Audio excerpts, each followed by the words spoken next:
Jadi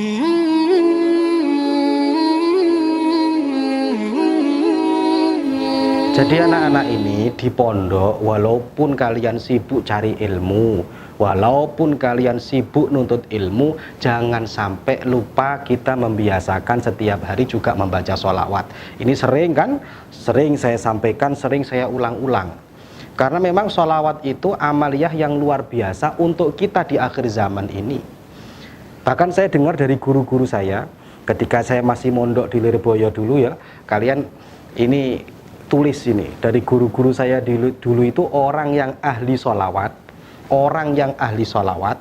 ini punya beberapa keistimewaan. Salah satunya, orang yang senang baca sholawat, besok kalau punya anak, anak-anaknya akan dijadikan anak yang alim, anak yang soleh dan solehah. Walaupun di masa-masa awalnya dia agak nakal, tapi pada titik akhirnya dia akan disembuhkan dengan barokahnya sholawat.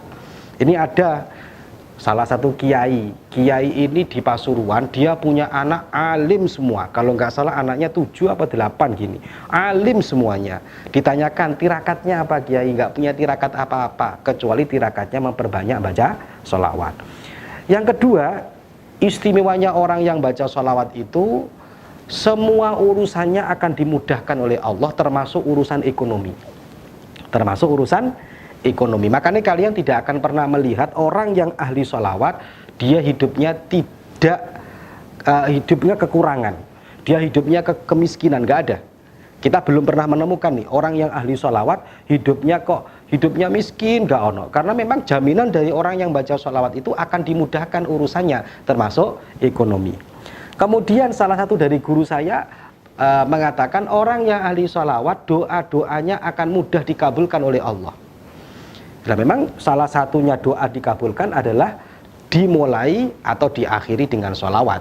Nah makanya guru saya mengartikan, karena memang ada jaminan orang yang berdoa itu salah satu syaratnya harus membaca sholawat, maka yang ahli sholawat didahulukan oleh Allah, doa-doanya akan dikabulkan oleh Allah Subhanahu wa ta'ala. Nah yang paling asik lagi, guru saya itu pernah menyampaikan seperti ini. Akhir zaman ini cong, saya masih ingat sekali, kalau nggak salah waktu itu masih kalau nggak salah ngaji waktu itu ya. Guru saya itu pernah mengatakan begini, ayo anak-anak ini banyak membaca sholawat. Mau sholawat apa saja, mau dalail, mau apa saja silahkan. Karena di akhir zaman mencari tipe mursyid, yang dalam kitab Ayyuhal Walad itu kan mursyid berat sekali syaratnya. Wah, kalau kita melihat akhir zaman ini cari mursyid itu luar biasa sulitnya. Ya mungkin ada, tapi sedunia dapat 2 mungkin untung-untungan lah ya. Makanya guru saya, saking sulitnya cari mursyid, maka mursyid yang terbaik tiada lain adalah Rasulullah SAW di akhir zaman. Yaitu dengan apa? Dengan amaliyah sholawat. Karena kalau sholawat itu salah satu, kalau sholawat yang langsung dari Rasulullah ya, yang diajarkan Kanjeng Nabi, tidak perlu guru. Jadi dia membaca kitab, kemudian ada sholawat dari Kanjeng Nabi, lah itu tidak perlu guru. Makanya gurunya langsung Rasulullah SAW. Lah itu penting. Akhir zaman amaliyah yang paling penting adalah memperbanyak baca sholawat. Karena kan murid itu kan nggak akan bisa wusul ilallah kecuali dengan adanya guru. Lah mursyid di akhir zaman itu kata guru saya sulit ditemukan. Ayo coba kita lihat dalam Ayyuhal Walad itu, salah satunya dia nggak suka ini, hidupnya penuh dengan syariat. Kita kesulitan cari orang yang seperti itu, guru yang seperti itu. Lah bagaimana solusinya? Yaitu dengan wasilah guru kita langsung Rasulullah, tapi dengan wasilah sholawat yang diajarkan oleh Rasulullah SAW. Ini penting. Makanya santri ning pondok, walaupun kalian wis sulit baca ngajine wis sibuk, tapi ojo ninggalkan masalah sholawat. Dan salah satu istimewanya lagi orang yang baca sholawat itu adalah dia tidak akan meninggal kecuali dicabut nyawanya oleh Allah dalam keadaan husnul khotimah. Ini bonus yang luar biasa. Jadi dia tidak akan meninggal oleh Allah karena barokahnya sholawat. Allah tidak akan mencabut nyawanya kecuali orang ini dalam keadaan husnul khotimah. Wis iling-ilingen iki rek. Iki wis bonus yang luar biasa. Dan di akhirat nanti Kalau kita melihat hadis-hadisnya Kanjeng Nabi, inna aulan nasi bi yaumal kiamati aksaruhum alayya salatan.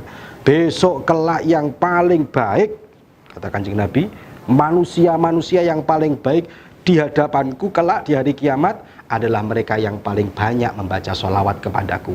Belum lagi inna akrabakum yauman ay yaumal kiamah. Kelak besok yang paling dekat dengan aku, ya, man aksaruhum sholatan alayya. Besok yang paling dekat dengan aku kelak alayya, dengan aku besok yang paling dekat dengan Rasulullah. Jadi kalau pengen kelak di akhirat paling dekat dengan Rasulullah, man aksarukum sholatan alayya, mereka-mereka yang paling banyak membaca sholawat kepada Kanjeng Nabi. Makanya ini keistimewaan orang-orang yang membaca sholawat. Makanya gak usah milih-milih sholawat apa saja, ayo diambil. Mau sholawat Ibrahimiyah, mau sholawat Nariyah, mau sholawat apa saja, sholawat ala Muhammad, itu sholawat Jibril. Anak-anak sini kan rata-rata ngamalkan sholawat Jibril. Belum lagi sholawat-sholawat yang diajarkan Kanjeng Nabi, wes luar biasa.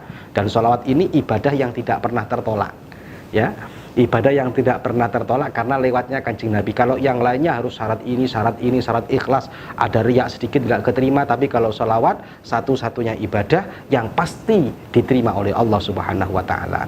Sesibuk apapun, dimanapun besok kalian berada, maka jangan sampai meninggalkan yang namanya sholawat.